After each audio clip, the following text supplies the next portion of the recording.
Eu estava há pouco a falar com quem? Acho que era com o Walter, e estava a dizer, quando as coisas não me interessam, eu não me aproximo.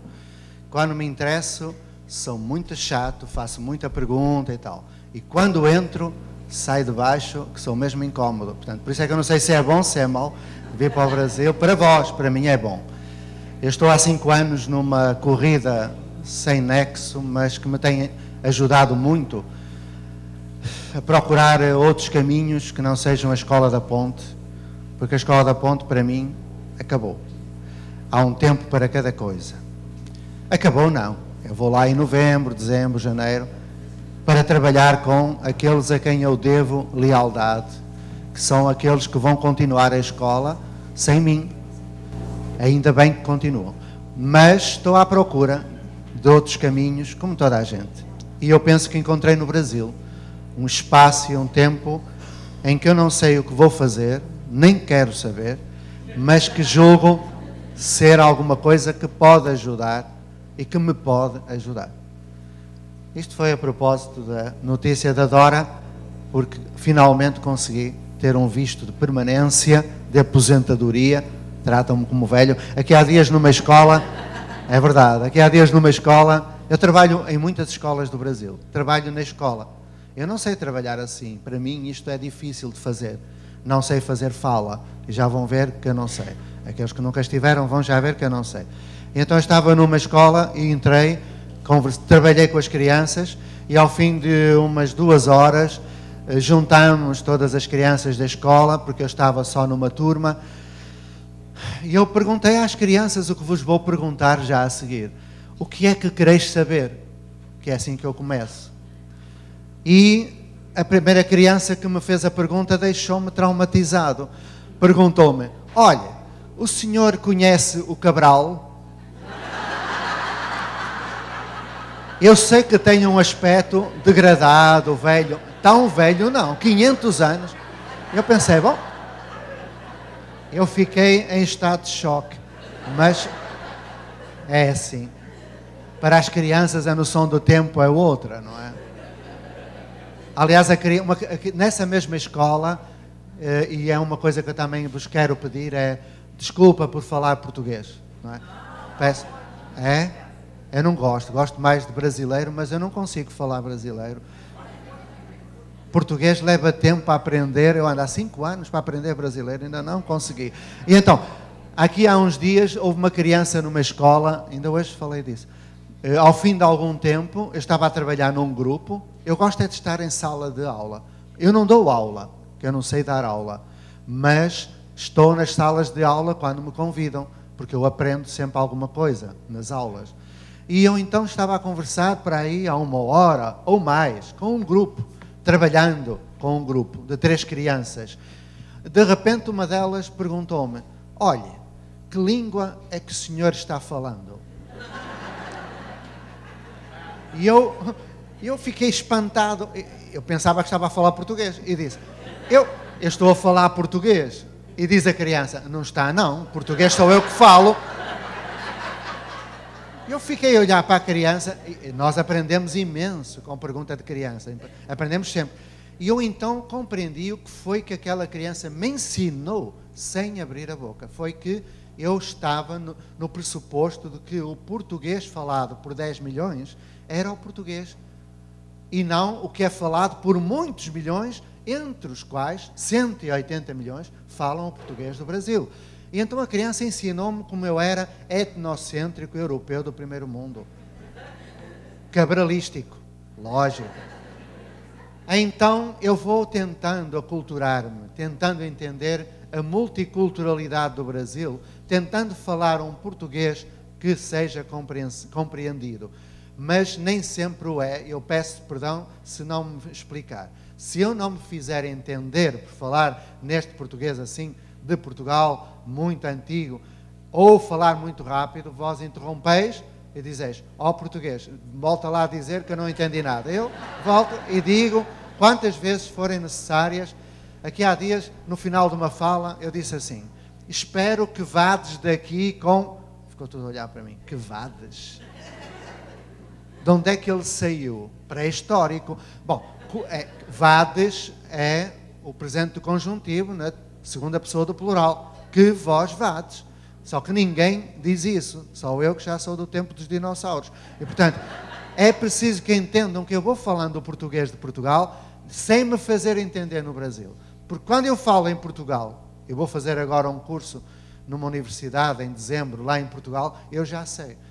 Eles dizem-me, ó Zé Pacheco, tu estás a falar numa linguagem muito estranha. Porque com 5 anos do Brasil, eu tenho um discurso híbrido. A primeira vez que eu cá vim, a segunda fala foi fatal. Fui falar em Natal, numa instituição religiosa, católica, creio eu, e a primeira pergunta que me fizeram foi assim: como é que são os meninos lá da ponte? É uma escola pública, não é? É. E os meninos, como é que eles são? Os alunos? Vêm assim... Eu disse, bem, comecei assim, os putos da ponte são... Imaginai, as primeiras filas eram constituídas por freiras, elas mexiam-se na cadeira e eu ali, ingênuo, sem saber o que estava a dizer. Bem, atenção, puto em Portugal é a palavra mais bela para designar guri. São como bandos de pardais à toa, os putos. São como índios capitães da malta, os putos. E quando a tarde cai, vai-se a revolta. Sentam-se em torno do cais e é a ternura que volta. E ouço-os falar da vida à toa. São os putos de Lisboa a aprenderem a ser homens. É um poema muito bonito de putos. Bom, nessa fala já imaginaram a confusão que foi, porque a segunda pergunta, eu não vou continuar, porque senão iriam ficar traumatizados. A segunda pergunta foi esta: pois, quando eu acabei de falar dos putos, pois, e as professoras? Eu comecei respondendo assim: as professoras são raparigas muito... Não... Putos, raparigas, propina, tudo que no Brasil é negativo, em Portugal é normal. Aqui há dias dizia o meu amigo Vasco Moreto que um dia foi a São Luís do Maranhão, e ele é brasileiro, gaúcho, mora em Brasília. Foi fazer uma fala em São Luís do Maranhão e de repente disse o seguinte: quem sabe, não sei que pergunta fez, e um homem que estava na primeira fila levantou o braço, respondeu certo. E o Vasco virou-se para o homem no meio de 2.000 pessoas e disse: o senhor é um entendido. E ele: eu não sou nada entendido. Não, desculpe, o senhor é entendido. O senhor acertou na resposta, é entendido. Não sou nada entendido, levantou-se. Entendido? Eu não sou entendido. Não, o senhor é entendido. E toda a gente a rir. Bom, sabem o que é entendido em São Luís do Maranhão? Homossexual. Homossexual não tem mal nenhum. Mas o homem ficou: eu entendido, eu não sou. Estava a pôr em causa. Estão a ver o que é o problema da linguagem? A linguagem é fonte de mal-entendidos, só se vê bem com o coração. Antoine Saint-Exupéry, o príncipezinho. Então vamos lá começar a conversa. Eu já disse muita coisa para não dizer nada e para vos dar tempo a fazer-vos perguntas. Quem tem a primeira pergunta? O que é que quereis saber? É esta a minha fala. O que é que quereis saber? O que é que quereis aprender? A história da escola do Porto. A história da escola do Porto. Rapidamente, a história da Escola da Ponte. O que tem de melhor nestas falas, é só isso que me permite, andando por aí, falando, é que eu nunca sei o que me vai ser perguntado. Nem quero saber. A maior competência que um professor da Ponte tem é a gestão da imprevisibilidade. A única coisa que nós podemos prever em educação é que cada momento é único, cada criança é um ser irrepetível, e que tudo o que é previsível, aquilo que é previsível, é que tudo é imprevisível. Quando eu estava na ponte e vinham pessoas que não me conheciam, agora conhecem-me, olha aquele velho estrábico que está lá e tal, mas antes não conheciam, então chegavam e diziam: o senhor é professor aqui da ponte? As visitas, nós temos muitas visitas, milhares por ano. O senhor é professor? Sou. Olha, e o que é que vai fazer hoje? Não sei. O senhor é professor daqui? Sou. E não sabe o que vai fazer? Eu não. olha, e o que é que vai acontecer ali, naquela sala? Eu, não sei. O senhor não sabe? Não. E é professor aqui? Sou. Então eu respondia, se eu soubesse o que me vai acontecer no momento seguinte, eu iria embora para casa e aguardaria a morte. Não deve haver coisa mais aborrecida no mundo do que saber o que vai acontecer no minuto seguinte. Estamos mortos. Devemos sentir a vida palpitando em cada momento como sendo o único. Na escola como em todo lugar. Porquê é que há de ser diferente? Atenção, há muitos anos eu fazia planejamento, planos de aula. 5 minutos para a motivação, 2 minutos para a introdução do tema. Então, seguia aquilo. Eu acreditava que ensinava, dando aula. Hoje eu sei que não é possível ensinar e que dar aula é perder tempo. Não sei se ainda há alguém que dê aula. Em Portugal ainda há gente que dá aulas. E eu costumo dizer, dai muitas aulas. Ai, sim, sim. Porque é preciso dar muitas aulas para se aprender que não se deve dar aulas. Portanto, dai muitas aulas, porque dar aula é tempo perdido. Quem sabe está a perder tempo. Quem não sabe e não consegue acompanhar, fica a olhar pela janela. E por aí dentro, mas não vamos falar disso. História da Ponte. Se quiserem eu falo, se quiserem. Se não perguntarem, ficam sem saber. Escola da Ponte. Há 30 anos atrás. Escola da rede pública. Mais de metade dos alunos não sabiam ler, não sabiam escrever, não sabiam quem eram, não reconheciam o outro, mas tinham competências. A competência de fumar dentro da sala, insultar, espetar faca, consumir droga, bater em professor, eram as competências dessa gente. Havia turmas de lixo, chamavam as turmas do refúgio da escola. A exclusão. O edifício que me deram para eu trabalhar não tinha porta, não tinha vidros, não tinha banheiro, não tinha nada.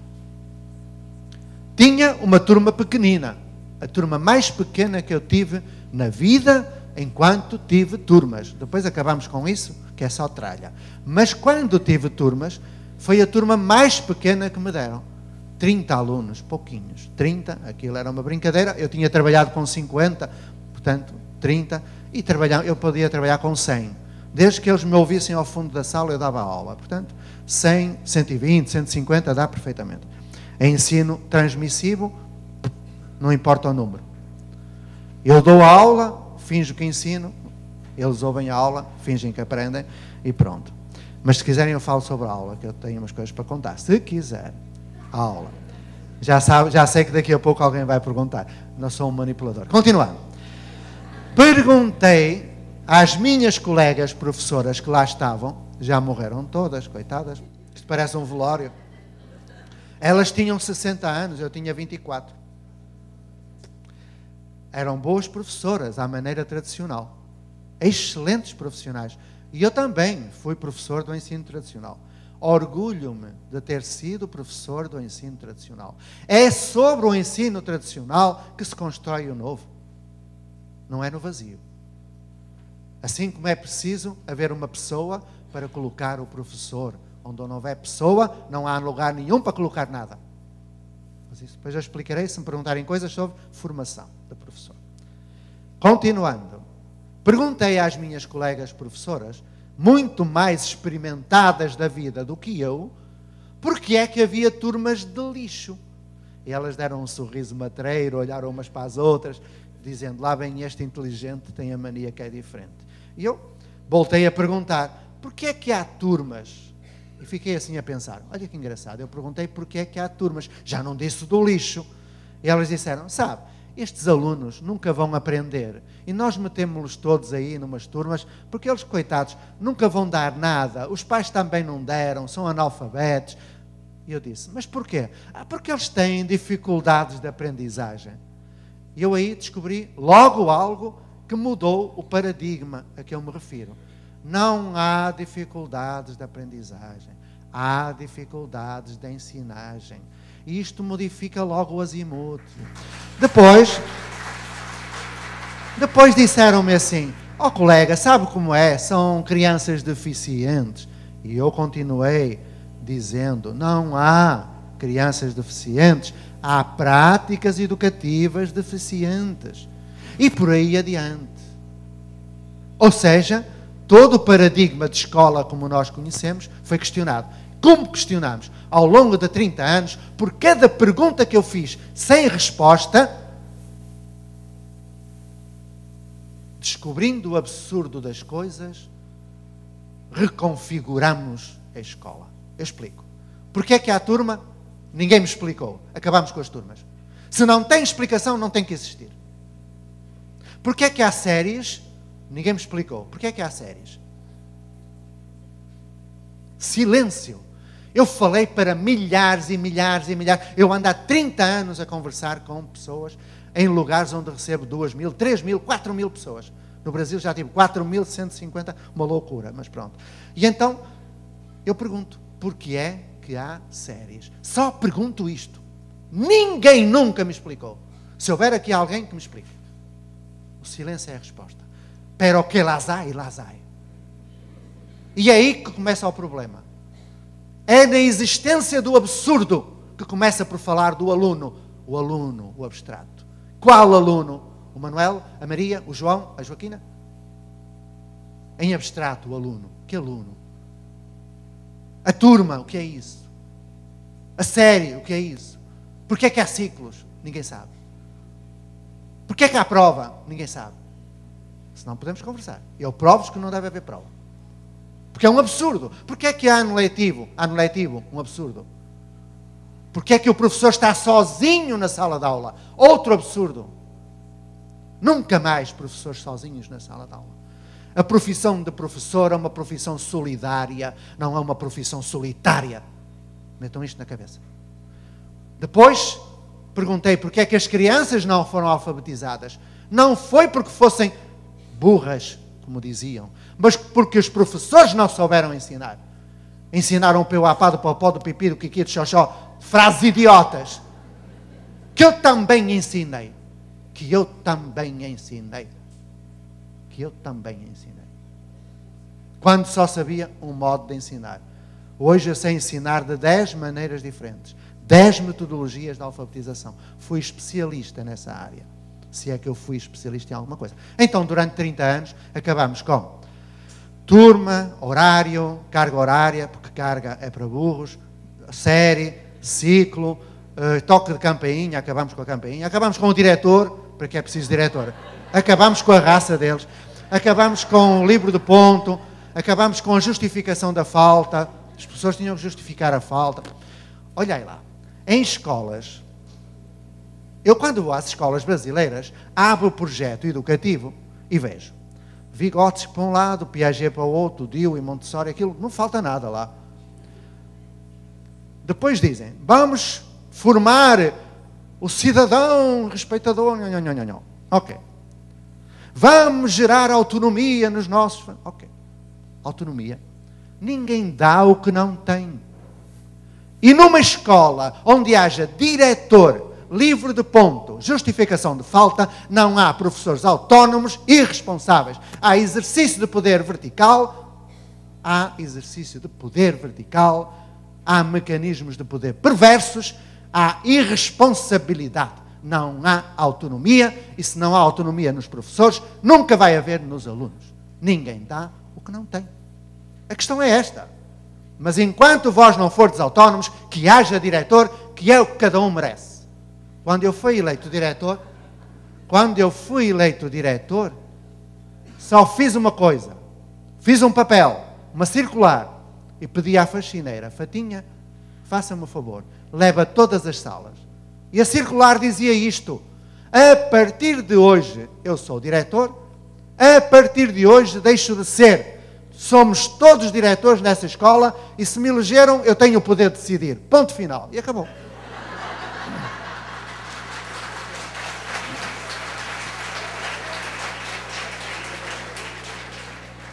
Só que isto parece fácil.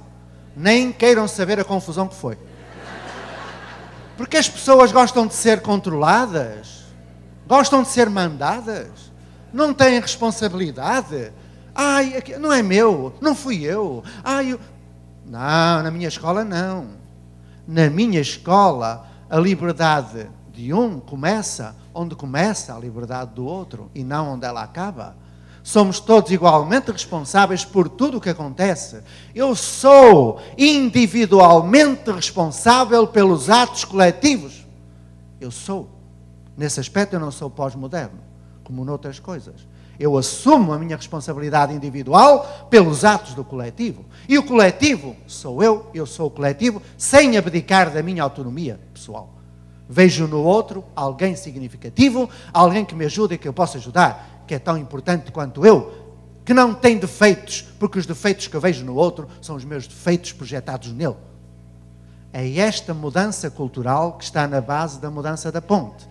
O que aconteceu ao longo de 30 anos foi a reelaboração da cultura pessoal e profissional dos professores, porque é através dos professores que a escola vai mudar, e não pelo discurso balofo e retórico dos políticos, nem porque há leis, nem por nada. Porque a literatura que existe ao nível das ciências da educação ainda não passou de livro de ficção científica. Tudo o que existe escrito não existe na prática, se não existe na prática é ficção. Temos que ler muito, temos que teorizar muito. Na ponte foi o que fizemos. Fundamentamos, criamos fraternidade, modificamos tudo, explicamos porquê, defrontámos os coronéis locais, defrontámos o Ministério e ao fim de 30 anos, quando foi feita a prova nacional a todos os alunos do meu país, a todos, os melhores resultados foram dos alunos da escola da ponte. Ponto final. Eu sou vaidoso e presunçoso e tenho direito a ser. É assim.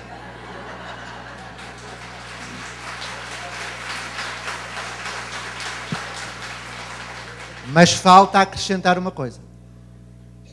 É que durante 30 anos nós acolhemos os jovens que as outras escolas jogaram fora.